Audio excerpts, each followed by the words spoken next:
잃어버린다고 하는 것은 굉장히 기분 나쁘고 작은 것이라도 잃어버리면 왠지 찝찝하고 속이 상합니다.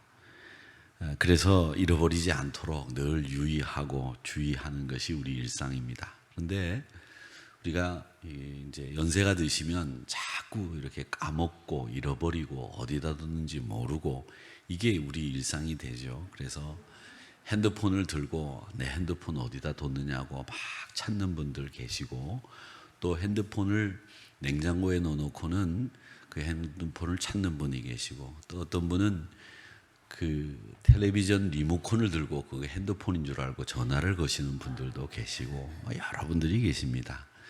근데 잃어버리는 게 일상처럼 돼 있는 분들이 계시죠. 뭐 흘리고 다니시는 분들 많이 계신데 그분 중에 한 사람이 그분입니다. 그래서 저희 어머님 때부터 저희 어머님이 제가 뭘 잘 흘리고 다니는 걸 잘 알고 계셔서 제가 학생 때 수련회를 이렇게 가면 어머님이 이번에는 뭘 흘리고 올고 이렇게 생각을 하시고 뭘 흘리고 올고 이렇게 얘기를 꼭 하셔서 제가 기분 나빠서 꼭 어머님 말씀대로 하나씩 흘리고 왔습니다. 바지, 런닝, 뭐 숟가락, 젓가락이라도 뭐 흘릴 게 없으면 꼭 하나라도 흘리고 와서 어머님을 흡족하게 만들어 드렸던 기억이 납니다. 제가 그렇게 흘리던 그 기억이 많은데 교인들이 제가 흘리고 다니는 걸 너무 잘 아세요. 제가 처음 이제 목회를 하러 갔는데 어떤 권사님이 이제 교인들을 데리고 성지순례를 하게 됐는데 저희 집사람하고 이렇게 같이 가게 됐어요. 그랬더니 그 권사님이 오셔서 목사님 참 잘 되셨습니다 그러는 거예요. 생전 말씀도 잘 안 하시는 권사님이신데 이제 지금은 이제 돌아가셨죠. 그 권사님이 하시는 말씀이 목사님은 잘 흘리고 다니시는데 사모님이 따라가시니까 뒤에서 챙기면서 주스면서 따라올 테니까 잘 됐다고. 그래서 제가 그 권사님한테 굉장히 기분이 나빴던 적이 있었습니다. 왜? 사실을 너무 잘 아시니까 기분이 나쁘더라고요. 그런데 잃어버리는 건 말이죠, 우리 모두가 다 이렇게 가지고 있는, 우리가 뭐든지 이렇게 잃어버리는 것이 우리 일상입니다. 근데 누가복음 15장은 잃어버리는 이야기가 많이 있는데 누가복음 15장에 잃어버린 이야기, 양을 잃어버렸죠. 그다음 드라크마를 잃어버렸죠. 그다음에 작은 아들을 잃어버렸죠. 이 세 가지의 잃어버린 이야기가 여기에 기록이 되어 있습니다.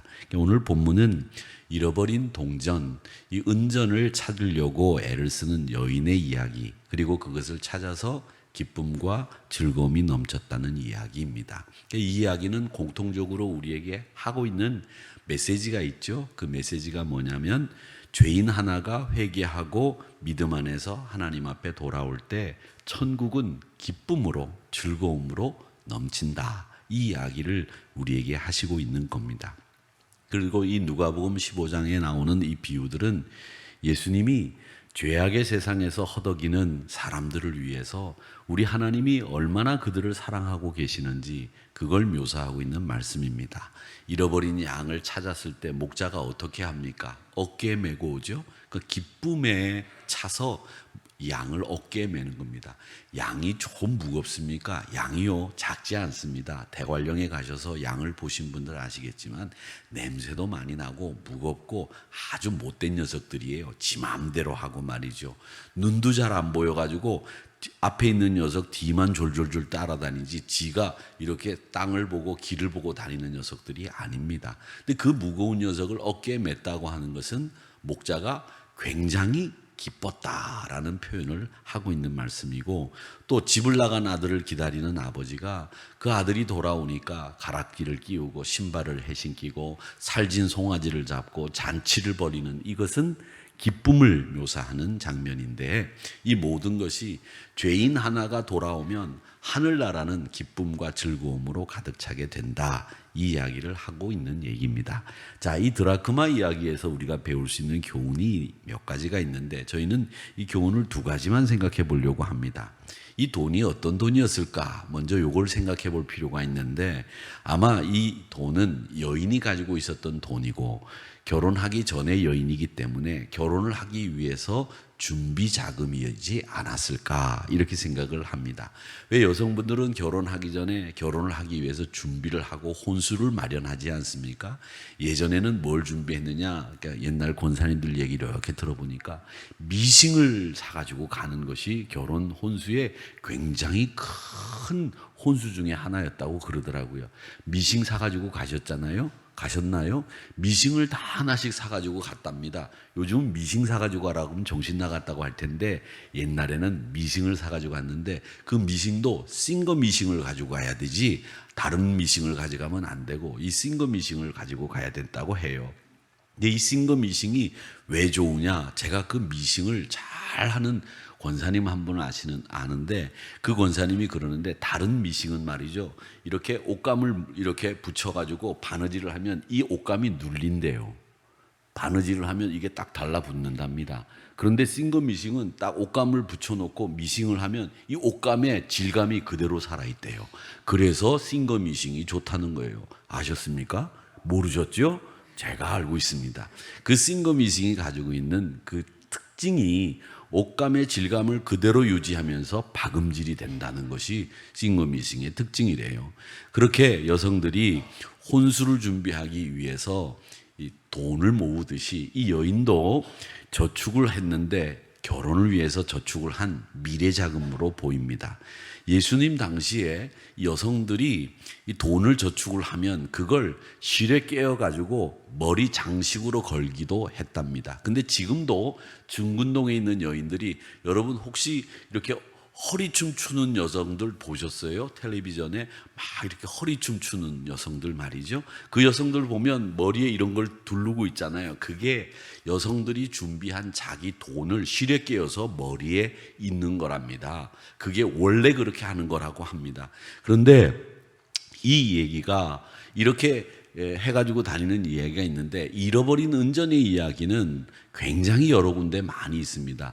랍비의 비유 가운데서도 집안의 귀중품을 잃어버린 사람이 그 귀중품을 찾을 때까지 불을 켜고 그 귀중품을 찾았다라는 이야기가 있는데 그 랍비의 이야기는 우리가 잃어버린 것을 찾듯이 하나님의 말씀인 토라를 정말 사모하는 마음으로 찾아야 된다 이런 교훈이 있고요. 아까 조금 전에 보여드린 이 여인들이 자기가 미래자금을 준비한 이 돈을 머리에 꿰고 있다고 하는 것은 이걸 상당히 소중하게 생각하고 있었다는 겁니다. 근데 이걸 잃어버렸어요. 그러니 당연히 찾겠죠.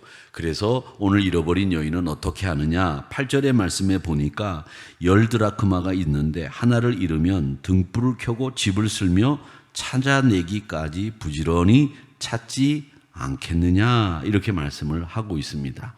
이 여인이 잃어버린 드라크마를 찾기 위해서 등불을 켰습니다.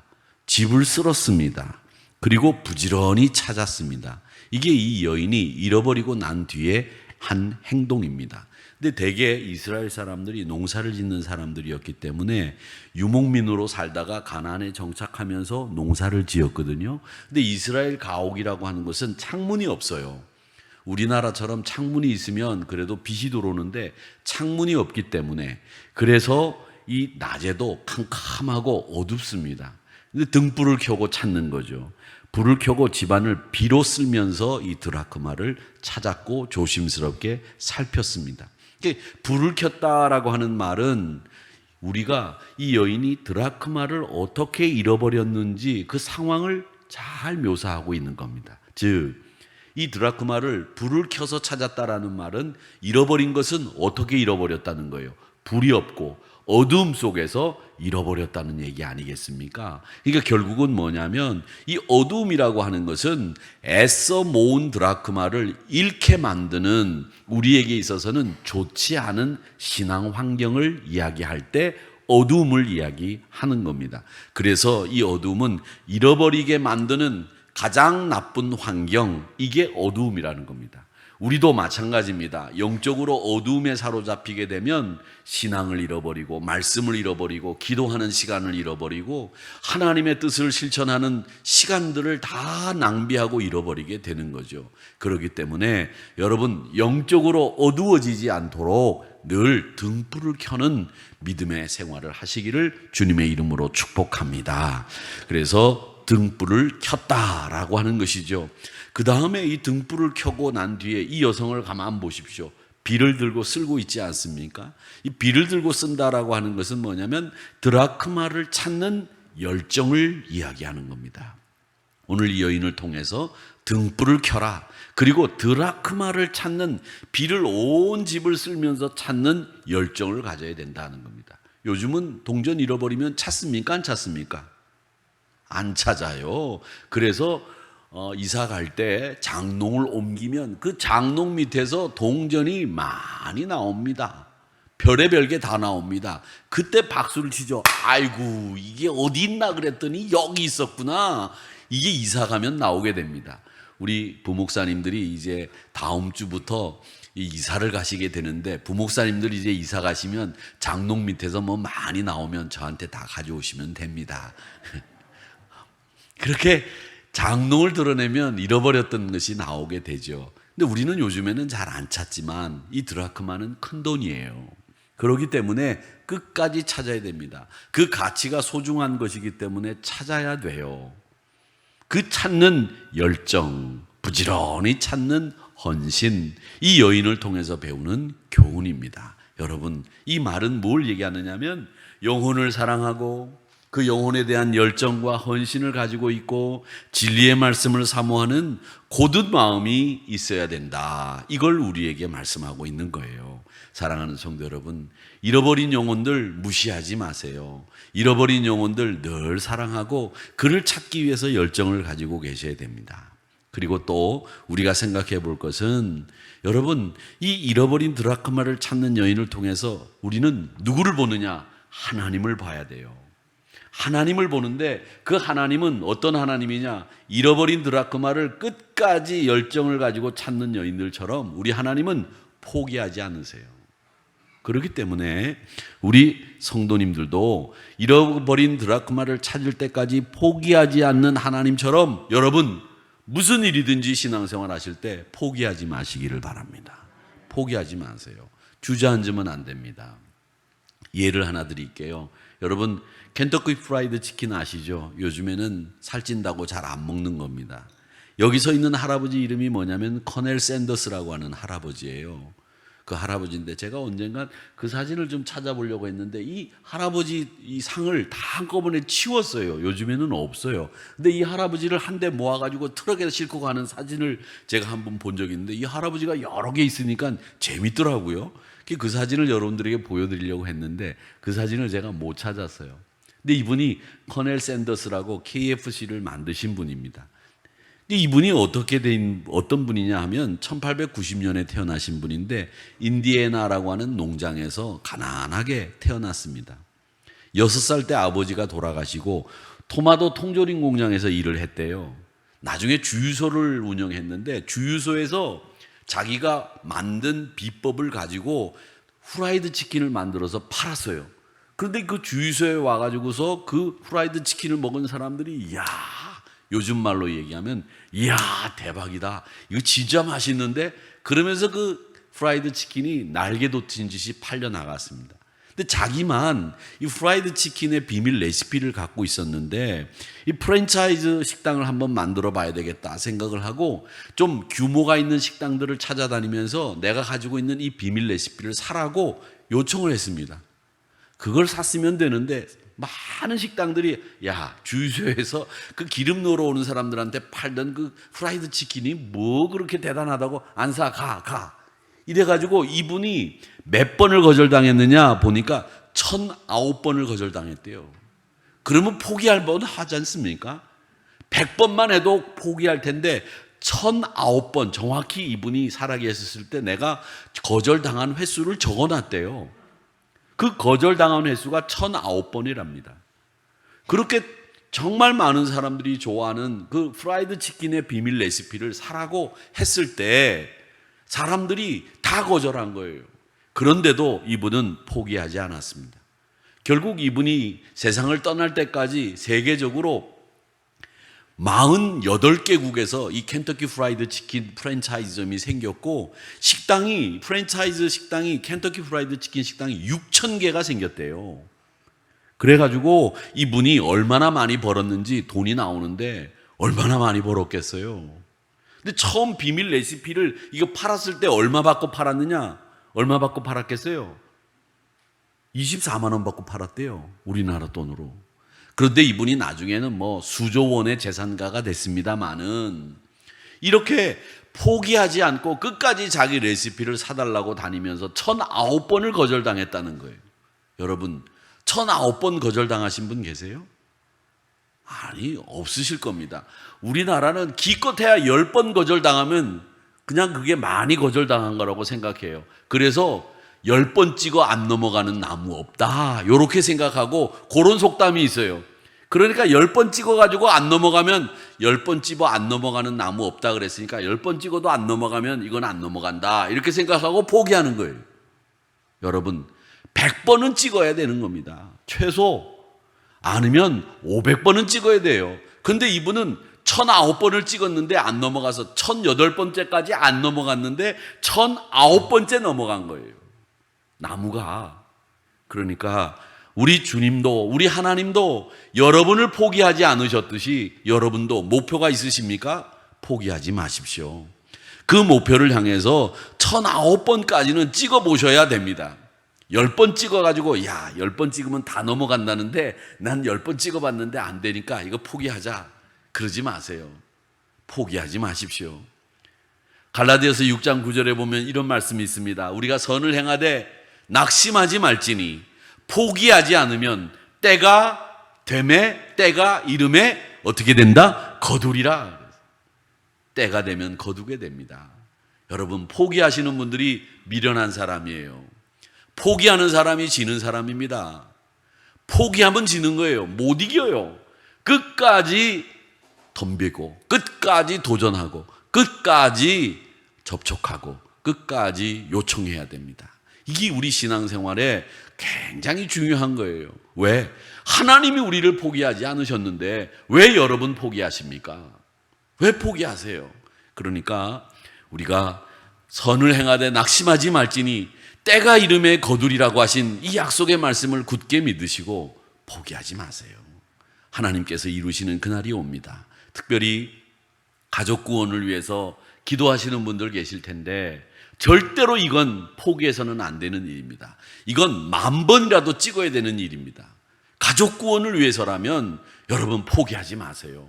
여러분들이 이룬 기도의 능력으로 앞으로도 이 기도는 이루어집니다. 여러분이 세상을 떠나든 이 세상에 있든 이 기도는 하나님이 들어주시는 기도이기 때문에 저는 확신해요. 리차드 밀러라고 하는 고아의 아버지 있지 않습니까? 그 리차드 밀러가 평생 3명의 친구를 위해서 기도했는데 그 3명의 친구를 구원시키기 위해서 기도했는데 한 친구는 이 리차드 밀러가 살아있을 때 회개하고 예수를 믿었어요. 그런데 이 두 친구는 끝까지 리차드 밀러가 죽을 때까지 회개하지 않다가 한 사람은 리차드 밀러가 죽고 난 뒤에 그 관을 메고 나가다가 회개했대요. 그리고 나머지 한 사람은 리차드 밀러가 죽고 난 뒤에 수십 년이 지나고 난 뒤에 그가 죽을 때 그 밀러의 기도를 생각하면서 회개하고 예수님 영접했다는 거예요. 결국 그 3사람이 다 예수님 영접하고 구원받았다는 거죠. 그 밀러의 기도가 결국 실패했습니까? 성공한 겁니다. 자기는 죽었으나 그 기도가 응답된 겁니다. 그러니까 기도 응답은 내가 살아있을 때만 기도 응답 받는 게 아니에요. 내가 죽었어도 기도 응답이 이루어지는 겁니다. 내가 자손들을 위한 기도 여러분 살아있을 때 다 볼 수 있습니까? 못 봅니다. 그러나 하나님께서 그 기도를 꼭 응답해 주실 줄로 믿고 기도하는 거죠. 그러려면 포기하지 마셔야 돼요. 끝까지 사랑하신 하나님, 그 하나님을 본받아서 포기하지 말고 기다리셔야 됩니다. 야고보서 5장 7절 말씀에 보면 형제들아 주께서 강림하시기까지 길이 참으라.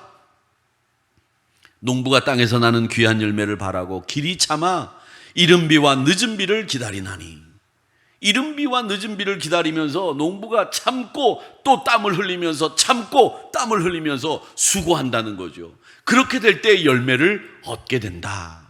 우리 주님 강림하실 때까지 너희 성도들아 길이 참아라. 이게 성경의 가르침이에요. 왜 참지 않으십니까? 왜 기다리지 않습니까? 신앙은 기다리고 참는 거고 또 포기하지 않는 겁니다. 우리 주님이, 우리 하나님이 그걸 보여주셨어요. 비를 들고 포기하지 않고 그 드라크마를 찾기 위해서 애쓰고 고생하고 또 쓸고 또 쓸었다는 겁니다. 이게 우리에게 주는 이 드라크마를 통해서 배우는 교훈입니다. 포기하시겠습니까? 포기하지 않으시겠습니까? 포기하지 마시기를 축원합니다. 또 누가복음에 나오는 이 세 가지 비유가 모두 잃어버렸다가 찾으면서 기뻐했다는 것을 유의해서 보셔야 됩니다. 잃어버렸다가 찾게 되면 소중한 가치를 가진 것은 기쁨이 배나 더합니다. 제가 이제 신학교 다닐 때 제 지갑을 딱 2번 잃어버렸습니다. 지갑을 딱 2번 잃어버렸는데, 지갑을 많이도 잃어버렸죠. 평생 한 번도 안 잃어버린 사람들도 계실 텐데 저는 2번이나 잃어버렸어요. 근데 한 번은 찾고 한 번은 못 찾았습니다. 한 번은 언제 잃어버렸느냐면, 제가 공부를 참 열심히 해서 도서관에서 살았거든요. 학교 다닐 때. 웃으시는 분들은 뭐예요? 그 도서관에서 공부를 하다가 점심 먹으러 가면서 지갑을 제가 공부하던 도서관에다 그냥 두고 내려갔어요. 그리고 밥을 먹고 난 뒤에 돈을 계산하려고 보니까 지갑을 거기다 두고 온 거예요. 야, 큰일 났더라고요. 늘 학교 앞에 이제 식당이니까 가던 데니까 제가 지갑을 도서관에다 두고 온 것 같으니까 잠깐만 기다려 달라고, 그리고 헐레벌떡 도서관으로 올라갔어요. 그 학교가 굉장히 많이 올라가거든요. 그런데다 도서관은 또 5층까지 엘리베이터도 없이 또 올라가야 돼. 그래가지고 막 숨을 몰아쉬면서 올라갔더니 그 지갑이 제가 공부하던 자리에 있었겠어요? 없었겠어요? 있더라고요. 없었겠어요? 그러신 분들은 믿음이 없는 분들이에요. 거기가 신학대학 아닙니까?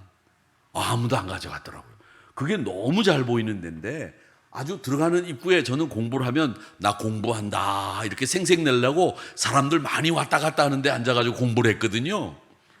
그런데 그 위에, 책상 위에 딱 지갑이 있었는데 1시간 반이 되도록 그 자리에 그대로 있더라고요.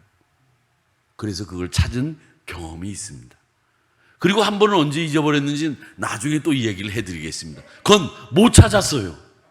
어디서 잃어버렸는지 못 찾아가지고 제가 지금도 그게 미스테리인데, 제가 잃어버린 게 참 많습니다. 정말 많아요. 너무 많은데 그중에 잃어버린 게 도무지 생각이 안 나는 게 2가지가 있는데, 그때 잃어버린 지갑을 언제 잊어버렸는지 모르겠고, 또 한 번은 입고 다니는 옷을 잃어버렸어요.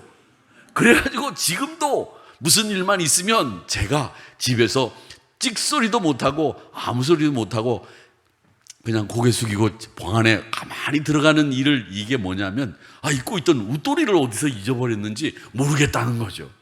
제가 이런 사람입니다. 할렐루야. 얼마나 감사합니까?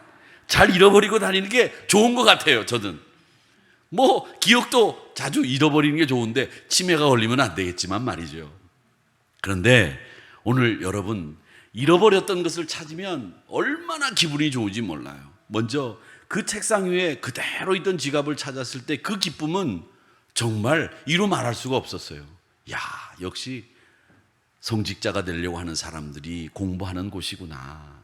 역시 양심이 살아있다. 이런 기쁨도 있었지만, 제가 그걸 찾아가지고 그 안에 큰 돈이 들어있었겠어요? 학생인데. 근데 그걸 찾았을 때 그 기쁨은 정말 이루 말할 수 없었습니다.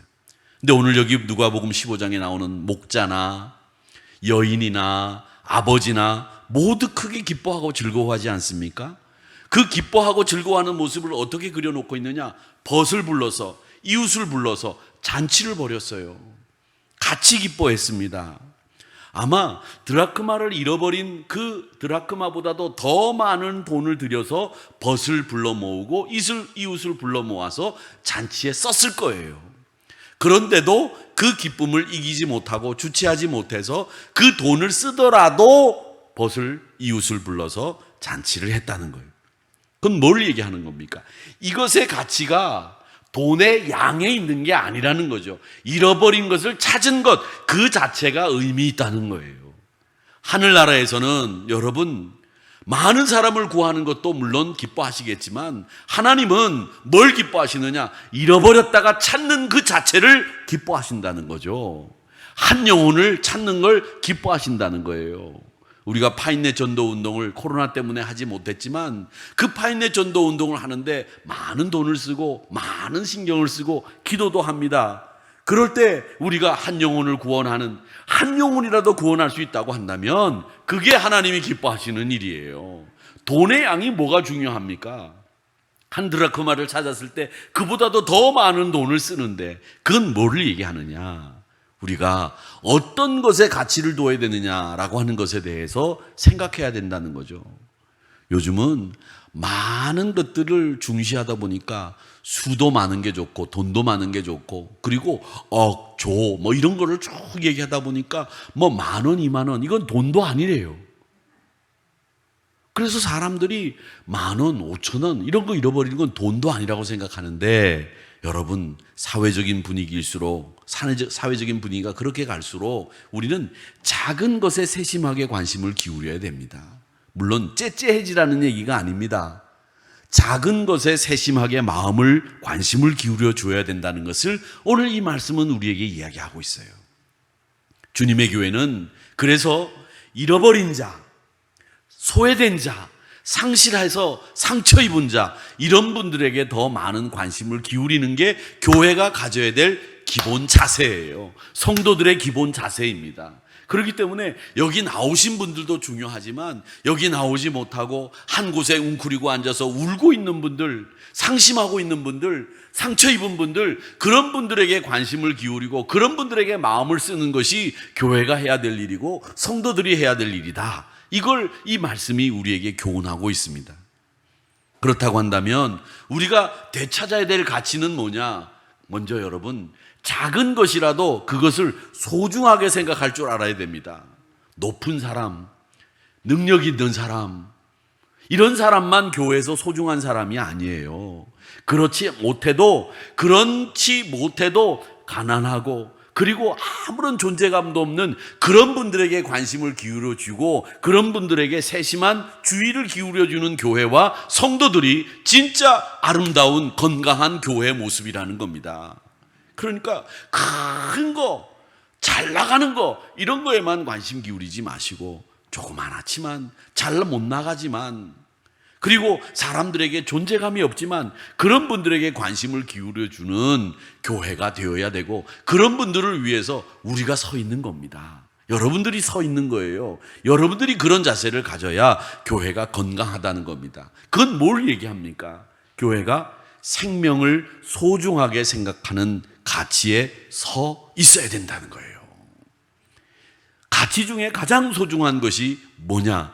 생명의 가치입니다.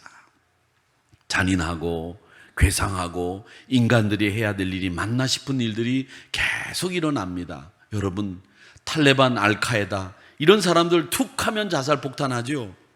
생명을 너무 가볍게 여기는 거예요. 그 사람들이 억울하고 그 사람들이 자기의 신앙이 짓밟혔다고 생각한다고 할지라도 무고한 사람을 잡아다가 자기 요구를 들어주지 않는다고 참수하고 그 영상을 세계 만방에 그냥 보내고 심지어는 아무것도 모르는 어린아이들을 데려다가 칼로 참수하게 만들고 총으로 사람을 죽이게 만드는 이런 잔인함을 저지르고 있는 거, 이게 마땅하냐는 거죠. 아닙니다. 마땅하지 않나요?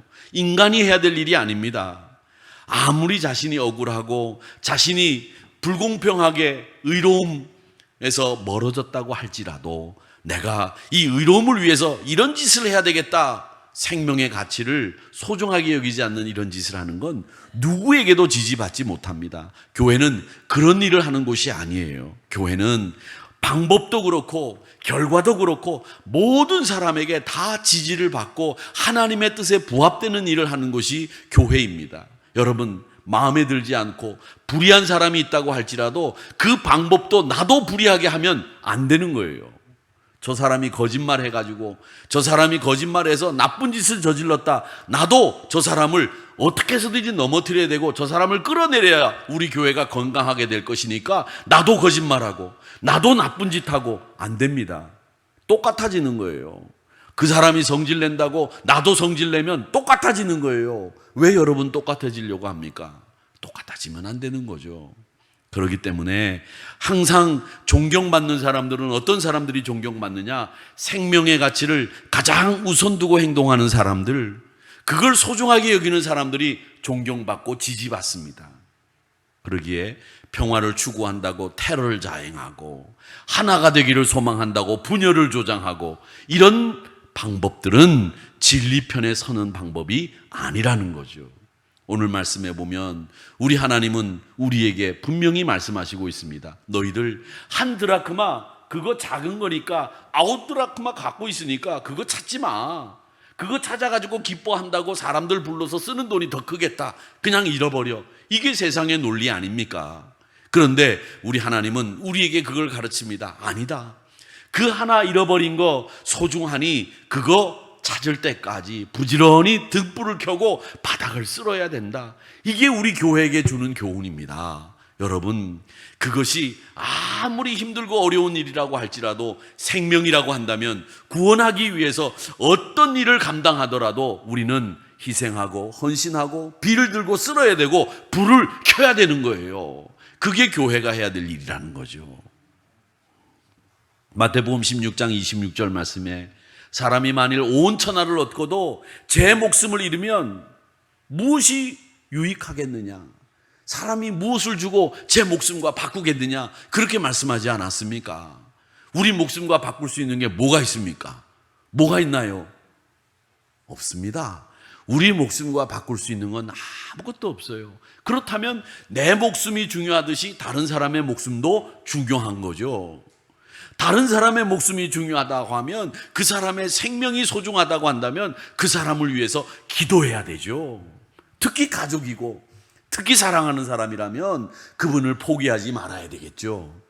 사랑하는 성도 여러분, 그러니까 손해를 당하고 불이익을 당해도 심지어 진리와 진실을 눈앞에 두고 그 사람을 살릴 수 있다면 여러분 진리 편에 서셔야 되는데 진리 편에 선다고 하는 것은 여러분 차라리 눈을 감고 내가 그냥 모른 척하면 그 사람을 살릴 수 있다고 그러면 여러분 눈을 감으세요. 차라리 눈을 감으세요. 그 사람을 살리는 게 중요한 것이지 그 사람을 눈을 뜨고 죽이는 게 중요한 게 아니란 말이죠. 예수 믿는 사람들은 사람을 죽이는 사람입니까? 살리는 사람입니까? 사람을 살리는 사람입니다. 사람을 살리는 일에 여러분 힘을 쓰세요. 사람을 죽이는 일에는 곁에 가지도 마세요. 그 곁엔 서지도 마세요. 왜 사람을 죽이는 일에 섭니까? 우리가 사람을 살리라고 우리 주님이 우리를 살리기 위해서 십자가 지셨는데 왜 우리는 사람을 죽이려고 해요? 죽이지 마세요. 사람을 살려야 됩니다. 그럴 때 죽는 편이 차라리 내가 낫다고 한다면, 내가 다른 사람을 살릴 수 있다면, 내가 죽고 살릴 수 있다면 그것까지 해야 되는 사람이라고 예수님 우리에게 말씀하셨잖아요. 그러니까 우리는 사람의 생명을 소중하게 생각하는 그 생명의 가치를 잘 알고 있어야 된다는 거 여러분 기억하시기를 바랍니다. 원정수 권사님이라는 분이 계세요. 이분이 목사가 되셨다는 얘기가 들려요. 진돗개 그 훈련을 가르치셨던, 전도비법을 가르치셨던 분이 목사가 되셨듯이 이분이 목사가 되셨다고 하던데 저는 아직 목사가 되셨다는 소식을 못 들었습니다. 세계적인 암 권위자입니다. 서울대 의대를 나오신 분이고 미국에서 의사로 활동하시는 분이신데 원종수 권사님입니다. 근데 이분이 서울대 의대를 다닐 때 왠지 모르게 우울증에 걸려가지고 옥상에 올라가서 저 밑을 내다보니까 사람들이 자꾸 자기를 보고 뛰어내리라고 그러는 것 같더래요. 아유, 그래서 내가 이거 살아서 뭐하나, 내가 이거 뭐 공부해서 뭐하나, 내가 이런 세상 그냥 끝내버리자, 이런 생각을 가지고 저 밑을 내려다보니까 까마득한데 그 사람들이 다 자기를 안 쳐다보는데도 여기로 와라, 뛰어내려라, 이런 소리를 하는 것 같더래요. 근데 가만 보니까 어떤 사람이 말이죠, 자기를 향해서 아래로 이러더래요. 근데 보니까 꼭 마귀같이 생겼대. 뛰어내리라고, 오라고. 그리고 귀에다 대고 그 사람이 말하듯이 뛰어내려, 뛰어내려, 그런 소리가 들리더랍니다. 그래서 막 뛰어내리려고 그러는데 뒤에서 어머니 목소리가 들리더래요. 종수야! 근데 어머니는 시골에서 지금 농사 짓고 계시면서 자기 학자금 벌려고 참 가정 고생을 하고 계시는데 어머니 옥상에 거기에 오실 리가 없잖아요. 그런데 어머니 목소리가 들리더래요. 근데 나중에 알고 보니까 그 시간에 어머니가 왠지 모르게 아들을 위해서 기도해야 되겠다는 생각이 불현듯 일어나서 하던 일을 멈추고 그냥 교회로 달려가서 제단에 엎드려서 기도하고 계셨는데, 그 기도할 때 아들 귀에 종수야. 여러분들이 불현듯 자녀들을 위해서 기도해야 되겠다는 생각이 드시면 제단으로 뛰어오세요. 자식을 살리는 거예요. 그 어머님이 제단에 뛰어와가지고 기도하는 중에 그 아들에게는 어머니 부르는 소리가 들린 거예요. 그래가지고 그 아들이 거기서 뛰어내리지 않고 더 열심히 공부를 해서 이분이 전국 의사고시 1등으로 패스하신 분이에요. 그리고 세계적인 암 권위자가 돼서 미국에서 지금 활동하고 계신 분입니다. 여러분, 제가 이 말씀을 드리는 이유는 뭐냐? 마귀는, 사탄은 생명의 가치를 잃어버리게 만들고 소중하지 않다고 속삭입니다. 그게 누구냐? 마귀 짓이에요. 마귀는 계속 우리에게 그런 얘기를 합니다. 야, 뛰어내려. 야, 버려. 야, 그까짓 건 뭐 소용이 있냐? 이게 마귀 짓이에요. 그러나 하나님은 살리는 일을 합니다. 종수야, 내가 너를 사랑한다. 종수야, 기다려라. 종수야, 참아라. 그렇게 불을 켜고 끝까지 포기하지 않고 찾으셔서 기쁨과 감격을 누리게 하시는 분이 우리 하나님이시라는 것을 잊지 마시기를 바랍니다. 윌리엄 윌버포스라는 영국 정치인이 있어요. 이분은 1787년부터 1833년까지 무려 46년 동안 150번이나 의회에서 논쟁을 벌이면서 노예무역 법안을 폐지해야 된다고 주장했던 분입니다. 근데 미국 사람들이 노예무역을 제일 많이 했다고 생각하시지만 미국에다 갖다 팔았고 제일 노예무역을 많이 한 나라가 영국이에요. 아프리카에서 흑인들을 잡아다가 미국에 갖다 파는 거예요. 그 노예무역인데, 이 노예무역을 할 때 18세기 노예무역, 18세기 19세기에 영국이 벌어들인 돈이 100원이라고 한다면 그 중에 33원이 이 노예무역으로 벌어들인 돈이었습니다. 그러니까 의회에서 노예무역 법안이 폐지되면 100원에서 33원이 없어지는 거예요. 3분의 1이 없어지는 거예요. 그렇게 되면 나라가 긴축재정을 하거나 나라가 경제가 어려워지는 거죠. 그러면 어떻게 되겠습니까? 여러분, 나라가 어려워지니까 많은 사람들이 반대하는 거예요. 안 된다고. 심지어 농장주들은 이 윌버포스라고 하는 사람을 죽이려고, 노예를 못 사들이면 노동력을 잃어버리니까 죽이려고 해서 암살 시도가 2차례나 있었다고 합니다. 그리고 자기가 그걸 하는 동안에 얼마나 많은 사람들이 반대를 했는지 몰라요. 그런데 끝까지 이 반대를 물리치고 이 윌버포스는 노예 무역 법안을 폐지시켰습니다. 근데 그가 이렇게 폐지시킨 데는 그가 노예 무역선을 한번 본 거예요.